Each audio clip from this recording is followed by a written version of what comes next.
Hello tout le monde, hello everyone. So this is a video about the pronoun why.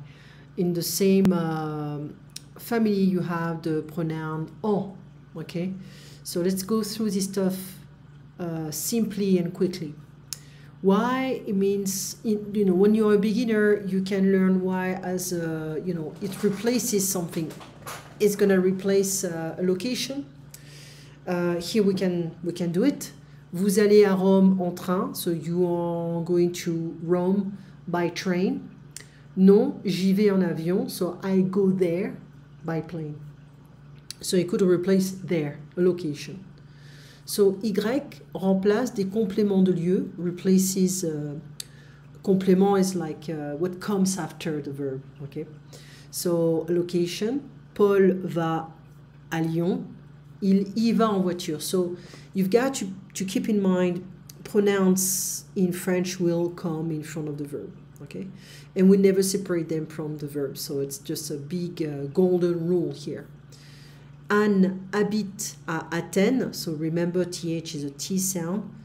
Anne habite à Athènes, elle y habite depuis un an. She lives there, so we can change the tense in order to have a proper sentence in English. She's been living there for the past year, or for a year, okay? Je suis chez moi, I'm home. J'y suis jusqu'à 6 heures, so I'll be home until 6 o'clock, jusqu'à 6 heures. So j'y suis, chez moi is replaced by Y, because it's a location. But Y can also replace things, things, but the way we should explain here is if we have a verb followed by the preposition a plus a thing, we can replace a plus what comes after by Y.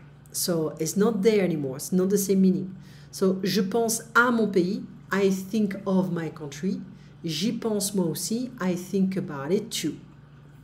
So it's not a literal translation, about it, something like that. So we can have there or about it. It's about an object, not a person, because we're going to deal with a different pronoun here. So je pense à mon pays, je participe à ce projet. So à ce projet is replaced by Y and I bring it in front of the verb. Je m'intéresse à la politique, je m'y intéresse aussi, so I'm interested in this also. So we can replace a location, we can replace what comes after the verb followed by the preposition a, and it's about things. Now, if I'm talking about a person, still the same verbs followed by the preposition a. Je pense à Paul. I'm not going to use the same pronoun. I'm going to use a tonic pronoun. Tonic pronoun will be moi, toi, lui, elle, nous, vous, eux, EUX, elle with an S. Okay? So generally the tonic pronoun is used after, without, with, to, at, like for instance, chez moi, at home, at my house. So, je m'intéresse à Paul, so we still have the preposition, but now we have a person. So I'm not going to say je m'y intéresse because it will be for an object, but je m'intéresse à lui. So I'm going to keep a, and I'm going to replace the noun of this person by a tonic pronoun. So usually the communication verbs, we use what we call, it can be an indirect pronoun. Usually when we have je parle à, so when we have a preposition here and here, and any kind of prepositions, it creates this kind of deviation in the sentence. So this is why we can replace the whole thing by a indirect pronoun. Imagine if I say je regarde la voiture, I look at the car. I don't have, well in English I have at the car, but if I say je regarde la voiture, in French we don't have any prepositions, so pronouns, sorry, direct or indirect pronouns. That means I can say je la regarde. Je regarde la voiture, féminine, je la regarde. But here if I say je parle à Paul, je lui parle. So the a is getting in the way, and that's why we're going to use an indirect pronoun. We have different idiomatic expressions, common expressions. Paul est un connaisseur en vin, il s'y connaît. So he's a connoisseur, he knows about wine, he knows about it. Se connaître en, se connaître en. Je ne suis pas responsable, je n'y suis pour rien. So I'm not responsible, I have nothing to do about it. Okay?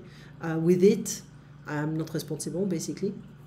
N'oubliez pas de passer demain, so don't forget to stop by tomorrow. Je n'y manquerai pas. It's like, I won't forget about it, I won't miss it. Okay? I'm not gonna forget.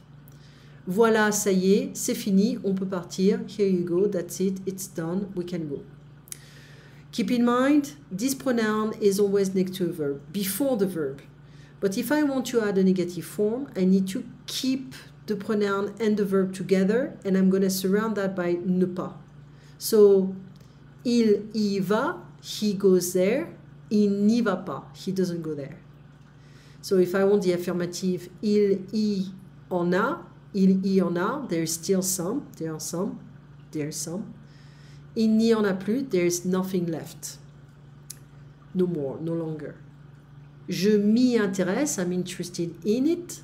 Je ne m'y intéresse pas, I'm not interested in it.